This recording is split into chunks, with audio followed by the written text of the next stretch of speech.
अपने आत्माओं हम सुना करते थे श्री कृष्ण जी ने पर्वत उठा लिया था, गिरिराज यानी गोवर्धन पर्वत को उठा लिया था हाथ पर, उंगली पर ऐसे। पहले तो ये विचार करो उन्होंने वो पर्वत उठाया किस उद्देश्य से था। उन्होंने इस उद्देश्य से उठाया था कि वहां इन देवताओं की पूजा होया करती और इंद्र स्वर्ग का राजा है, भगवान की पूजा छोड़कर इंद्र की पूजा चलती थी। श्री कृष्ण जी ने कहा भाई इंद्र की पूजा छोड़ दो या दो उस भगवान की पूजा करो। इंद्र की कढ़ाई जो होती थी पूजा वह बंद कर दी। देवराज इंद्र एक समझ लो स्वर्ग का राजा और उसके अंतर्गत ये सब नहर विभाग भी, सिंचाई विभाग भी आता है, यानी वर्षा करना। तो क्या हुआ, जब इंद्र की पूजा बंद होगी देवताओं की, इंद्र ने सोचा इनको सबक सिखाता हूँ। इतने जोर की वर्षा, काले बादल छा गए, चारों तरफ काली घटा छा गई और मूसलधार वर्षा शुरू होगी। व्रज नगरी को डुबोने के लिए अब चारों तरफ हाहाकार मच गया। गौवें भी रंभाने लगी, ग्वाल बाल, क्योंकि गोवर्धन वो पर्वत जो था वहाँ पर गौवें चरा करती थी, वर्षा होती थी, घास होता था और उन दूध दाद बेच कर ये काम चलाया करते थे अपना।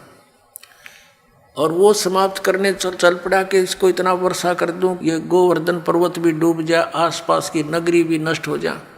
तो भगवान श्री कृष्ण जी ने उंगली पर वो गोवर्धन पर्वत उठा लिया और पूरी ब्रज नगरी के ऊपर से कर दिया। सारा इंद्र बरस लिया, खूब वर्षा कर ली। सारा पानी उस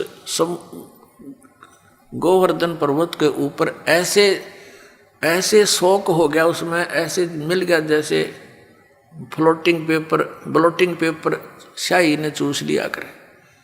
आखिर में थक गया इंद्र, आके पैर पकड़ दिए कि मुझे अक्षमा कर दो। कहने लगे चला जाओ, तेरे को कर दिया अक्षमा, और खबरदार आज के बाद तूने अपनी पूजा के लिए व्रजवासियों को कंपेल किया। तो फिर वो गोवर्धन यथा स्थान पर रख दिया।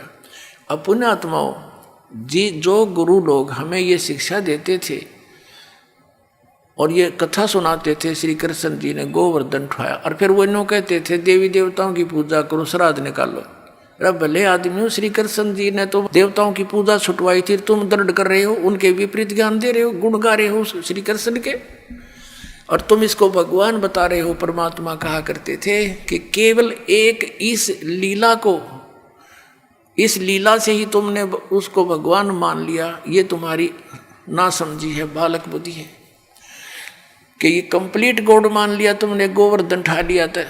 क्या बताते हैं परमात्मा, कहते हैं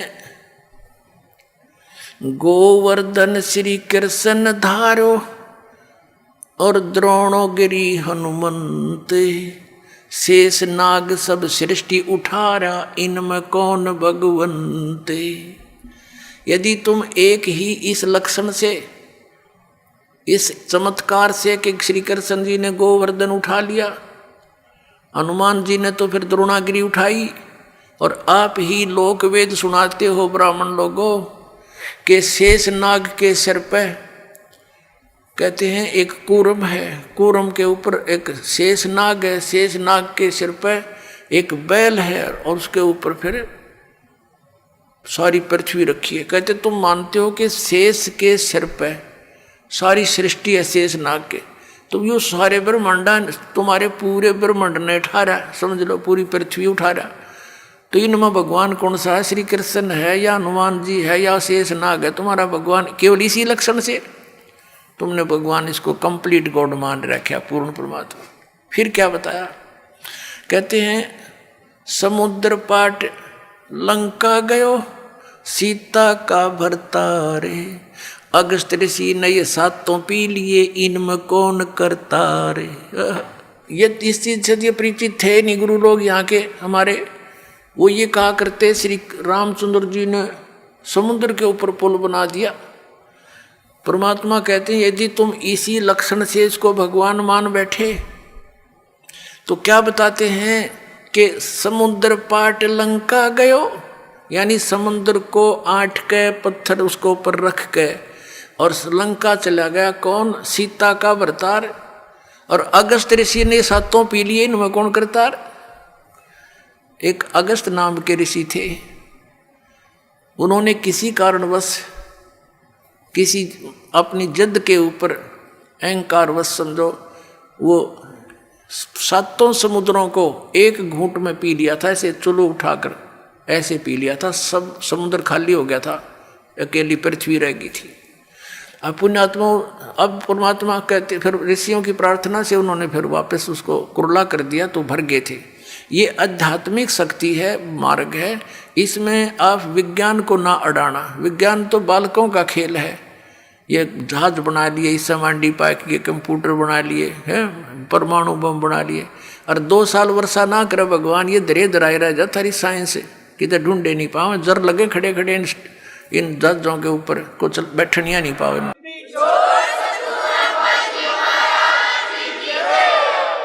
तो परमात्मा कहते हैं फिर इनमें भगवान कौन भाई। अगस्त ऋषि ने तो सातों समुद्र पी लिए थे, तुम एक पत्थर धर के पार हो गया तुम्हारा श्री राम, तुम उसने भगवान मान बैठे। लेकिन तुमने पता नहीं वो पत्थर भी कैसे तरे थे, उसको तो मानने को तैयार ही नहीं। पर परमात्मा ने ये तरीका अपनाया हमारे अज्ञान को हटाने के लिए। श्री रामायण के अंदर एक कथा आती है कि जिस समय श्री रामचंद्र और पूरी सेना एक नाग फांस में आ गई थी, एक सिद्धि से लड़ाई होती थी, तो एक ऋषि ने उसने एक नाग फांस यंत्र होता, वो था हथियार, तो उसके अंदर एक सिद्धि होती है, वो अनेकों नाग बन जाते हैं, उसमें से निरे सांप निकल आए। और उन्होंने सारी सेना को जो लड़ने को तैयार हो रही थी ज्यों की त्यों लपेटे ला कर बांध दी, जैसे रस्से तो बांध दिया करें। और सारे खड़े भगवान राम वीर लक्ष्मण भी नो कति जैसे ईख बांध दिया करें, नो पूरी सी खड़ी जगह जगह, और कोई सा टसमस हो नहीं पा रहा। अब 2 मिनट पाछा उसकी गर्दन काट देते सारे, सबको खड़े खड़े आओ तो विवश हो चुके थे।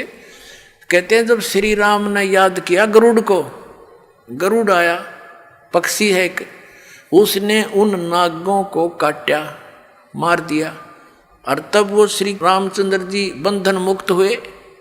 अब परमात्मा हमें समझाया करते थे, कबीर भगवान कहते हैं, परमात्मा कहा करते थे कि काटे बंधन विपत में, भाई कठिन कियो संग्राम में, चिन्हो रे नर प्राणिया ये गरुड़ बड़ो अक तुमरो राम। अब परमात्मा कहा करते काटे बंधन विपत में, कठिन कियो संग्राम, और चिन्हो रे नर प्राणिया यो गरुड़ बड़ाक तुम्हारा राम। ये कौन सा भगवान है इनमें बताए, वो तो बंदा खड़ा थारा भगवान, तो और गरुड़ नाक उसकी सहयोग करी, तो कौन सा परमात्मा तो इसमें। तो इस तरह के तर्क देकर भगवान ने खूब समझाना चाहा कबीर परमात्मा ने, पर हमारी बुद्धि पर पत्थर डाल रखे थे इन अज्ञानी ऋषियों ने।